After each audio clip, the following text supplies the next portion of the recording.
You that you are imagining that they will hang you on the fan. You're imagining that you will be in the wardrobe in the morning, you'll be under the bed in the afternoon, you'll be in the kitchen at night, and in the toilet in the middle of the night, doing what? My name is Esther David-Lawal, and in today's video, we'll be talking about realistic versus unrealistic expectations in marriage. And my expectation in this video is that you will subscribe to my channel.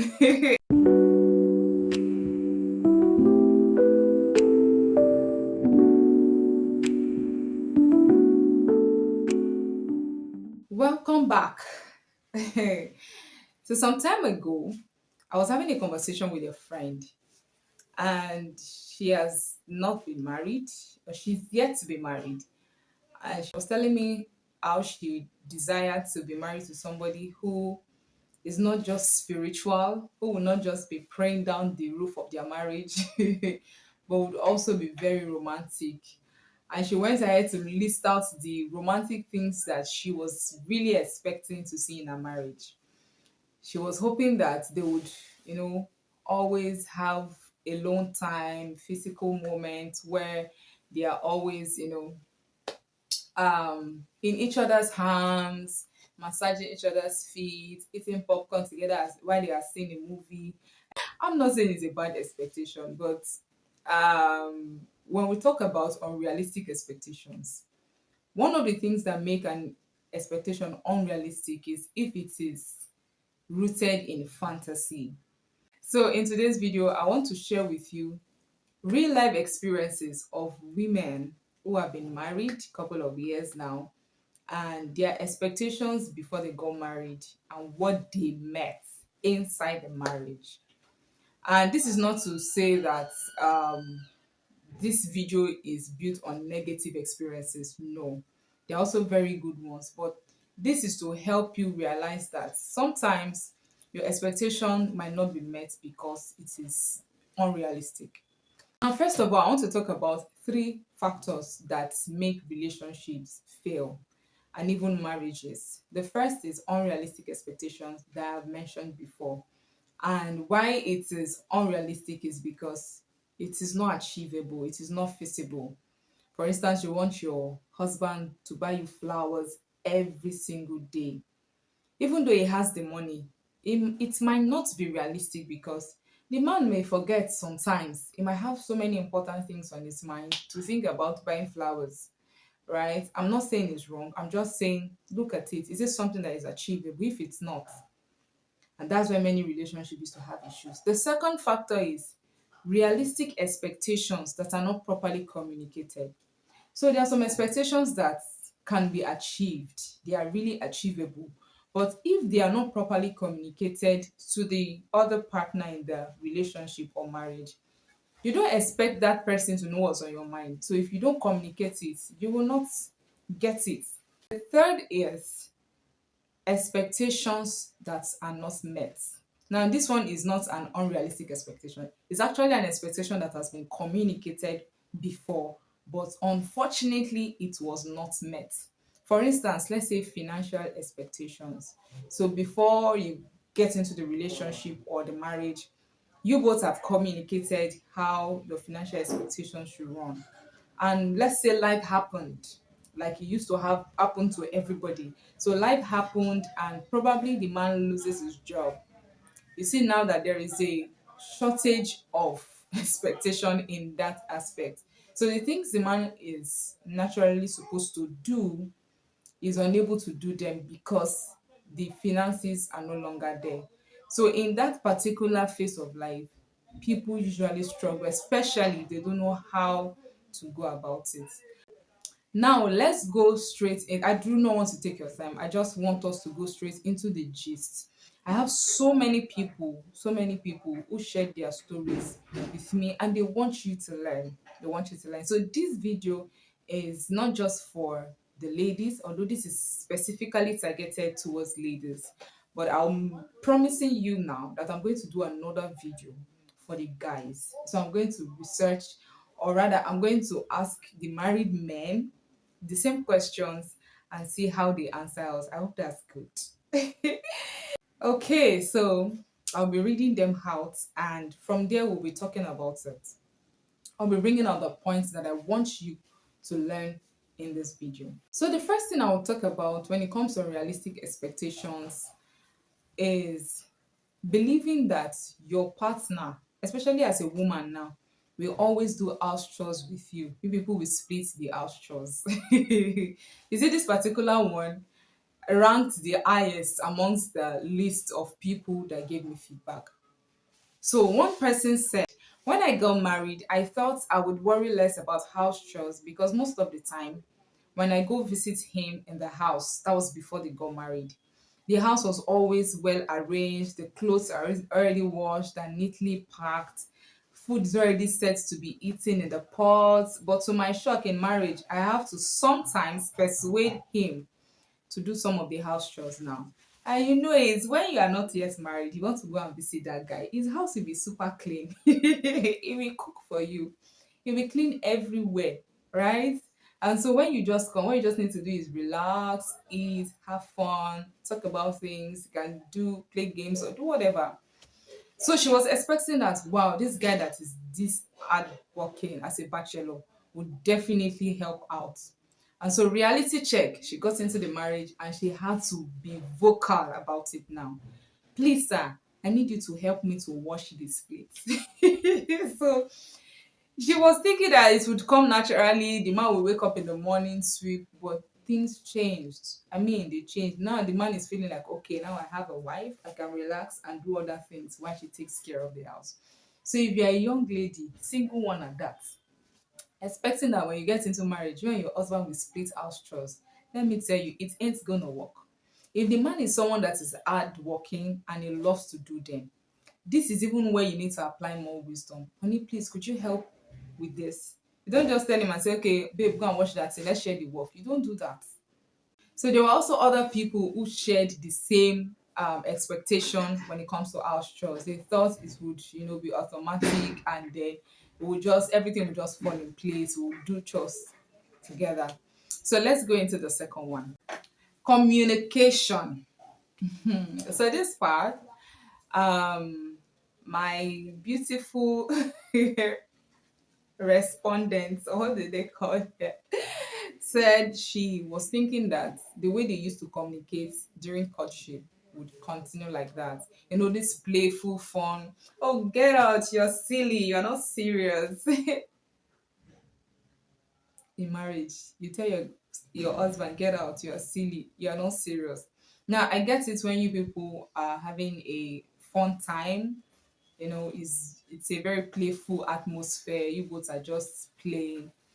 But then you will now there's a realization that okay, we need to add a little bit more respect now because this is now my husband. This is not somebody we are in a talking stage, right? So communication for her became a little bit intense because she needed to, and this is somebody from the West. And you know how Yoruba people take respect, both men and women. So especially if not just Yoruba anyways, it's across all tribes. They really love that. Men generally as a man, you love to be respected. So when it comes to communication, you want to know how to, keep it going, not a master slave relationship. Now you have to, learn to keep it going. Let's go into the third one. I think the sex part. I'm not going to call it out. You write it out and call it yourself. So this the XES and romance being the physical part, a whole lot of people, including you that is watching this video, you have fantasies in your head what you would do to your spouse. And so let me read it out. She said, I thought this whole thing, the sex and romance, and the lovey-dovey would be the order of the day. But lo and behold, my expectation and imagination was far too higher than what I'm getting. So most of the time we are busy with work, the baby, business, and it really takes our time. Now, you that you are imagining that they will hang you on the farm. You're imagining that you will be in the wardrobe in the morning, you'll be under the bed in the afternoon, you'll be in the kitchen at night, and in the toilet in the middle of the night, doing what? Sex. Reality check. This thing will drop. Why? Because you have your lives to live. There is work, there is business, there is school. If you are still a student, there is a whole lot to focus on, not sex all the time. Another person said similar thing, and I want to read it out for you to hear. She said that she thought she would try all styles, do all the bad things I couldn't do when I was single. And it's really funny, especially as a Christian who is sexually pure in obedience to God's word. You keep those things out of your mind and say, man, when I'm married, I'm gonna do this thing. I'm gonna do the hell out of this thing. And then you just get married and reality check. It will just drop from zero, from 100 to 1% if care is not taken. So the reality check here is that when it comes to physical intimacy with your partner in marriage, all those fantasies used to build up, especially the ones you see in movies, are not the thing that happens in marriage. In the movie, they don't used to show you when those partners are washing plates, cleaning the house, taking care of babies, and doing all those things. They just show you the bedroom activity, and you think that's what is inside the marriage fully. That is not all. I'm telling you the expectations people had and their reality check. So now this beautiful woman said she does not really send that thing like that. Oh, it has dropped. So you that is doing you should do. Just calm down, eh? Calm down. Stop building fantasy in your head. Let's go to the next one. Now, this one, conflict management or conflict resolution. This is also another huge one. Let me read this out for you to hear. One major expectation I had before marriage is that there will not be any conflicts or arguments between myself and my husband longer than 1 hour. Hey, do you know why? Because she believes that both of us are children of God. And we know the scripture. Lo and behold, 2 weeks after my wedding, myself and Obi had an argument that lasted 4 days. When I read this, I laughed as well because I'm sure now she would realize how very unserious she was when she was actually expecting something like this. Especially if you are somebody who is calm and meek and you love God, you fear God, and you know that it's not good for people to quarrel, to fight. You are not getting married to another child of God. Don't forget that they are human beings. You are a human being with flesh and blood. They are also human beings with flesh and blood. So you don't expect that things would happen and you people will not quarrel, you people will not fight, everything will go smoothly. Don't expect that. And so she thought, yes, 1 hour. I also had the same expectation that at least I won't go to bed angry. No matter how angry we are, at least before we go to bed, let us settle our quarrel. It didn't happen. My dear brothers and sisters, it didn't happen like that though. Sometimes we have to sleep on it and wake up the following day to start talking about what happened the previous day. So, but one thing that would help you is having a balance, finding a balance in all of this. You don't want to make it too excessive to the point that 1 week you're not talking to yourself. Why? And mind you, these were newly wedded couple trying to still understand themselves better. Trust me, no matter how long you do courtship, you cannot understand somebody 100%. So there is still a point where you need to get to know them more, get to know them more and more. So you don't want to miss out on these things. You don't want to get carried away saying that you will not have quarrels and all that. There's going to be quarrel, but then you know how to manage your differences even as you go in marriage. So they were able to find out, okay, this is how this thing works, this is how this thing, and they're doing great now. It's been over 5 years, I guess. So the next on the list, woman here said, I planned that I would be cooking different delicacies and stocking my freezer with food so I don't have to cook every time. Reality check. I cook what is available. The resources to pull out my expectations aren't readily available most times. Thank God my husband does not really send like that. So the same way I had this expectation that okay, I would be cooking every weekend. and stock in my food, my freezer, or maybe once a month and stock in my freezer, so that I don't have to enter kitchen all the time. Because reality check, you will enter kitchen nearly every day in marriage. If you're a single person who is okay with bread, noodles, and all those things, you have husband, you have children, they will not eat bread and noodles with you every time. So you need to plan your family meals. So I had that expectation that I would also do this, but now the resources are not readily available. The same way my beautiful woman here said, it's not available. So I just have to cook with what I have. And if that means going to the kitchen every time, so be it. So if you're planning, oh, except you know that your odogu has that resources and you can pull it off, it's fine. I'm just trying to let you know that sometimes some of this expectation, like this now, is not an unrealistic expectation. Not that. It's not unrealistic. It's something that is realistic. However, there are times when these things are not available. Now, what is the key? Adjustment. You need to learn to adjust to the different times and seasons of your life. You might be expecting something and eventually you are unable to achieve it. Don't go frustrated, throwing tantrums, and making everybody the receiving end of your frustration. You need to understand that, okay, at this time it looks like this thing is achievable, but I don't have the resources to pull it off yet. Then what do? You make use of what you have. That way you are not putting stress on anybody. Let's take one last one before we call it a day. Okay, this one has to do with emotional connection. Now let me read it out. I would say that expecting your relationship to remain the same as it was before children, this is our expectation. Now, reality check. You will need to make conscious efforts to spend time with each other. Resentment will sometimes pop up because, as the woman, your freedom is restricted. Now, while the man, which is your husband, still carries on with life as usual. So the demand of life is usually more on the women, especially as regards the home, taking care of the chores, the children, ensuring that everything in the home is okay. The man goes out, does his work, brings money, and provides.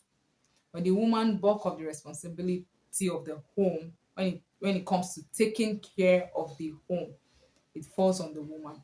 So sometimes before the children comes in, there's a lot of time between you and your partner. You have a lot of time to communicate, you have a lot of time to do things, and but then when the children start coming in, it becomes a little bit difficult because there's so much demand. Now, when children are still at the early age of their lives, they crave a lot of attention. And they do this mostly with their mothers. And it becomes very overwhelming, especially if you have a partner who does not know how to support you when you need it. I'll drop the link to a particular video I made earlier this year about 5 things to make your marriage thrive, in this year and even in the years beyond. I'll leave that somewhere in the description box, and you can also see it up here. So you need to make out time.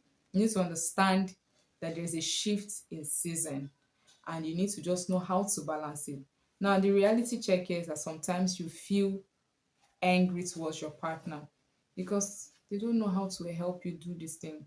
But what do? You need to calm down and let yourself relax and do the things you can do, because they used to say housework, they finish. So you don't want to stress yourself trying to do house chores when you can actually leave them for later. So my lovelies, now when you have an expectation that is realistic, you need to know that sometimes they may not be met simply because of life's challenges. Life can happen to anybody, and one thing that you must learn to do is adjust. When you get to that phase of your life where your expectations, realistic ones, are not being met, you need to learn to adjust. Okay, what are the things causing this limitation? Okay, how can I bring this thing down to see that at least I have what I want? Like I said, the key is adjustment. Sit with your partner and talk about it. Review your expectations with them, especially the ones you have both communicated about. You have talked about it before and you have both agreed on it. But somehow, there are lapses, there is, limitation to achieving that stuff. You sit with them and talk to them. Okay, how can we do this to make it better? How can we adjust this expectation plan to see that we meet our targets? So if this is something that you found valuable and useful, please let me know in the comments. And I'll see you in my next video. Bye for now.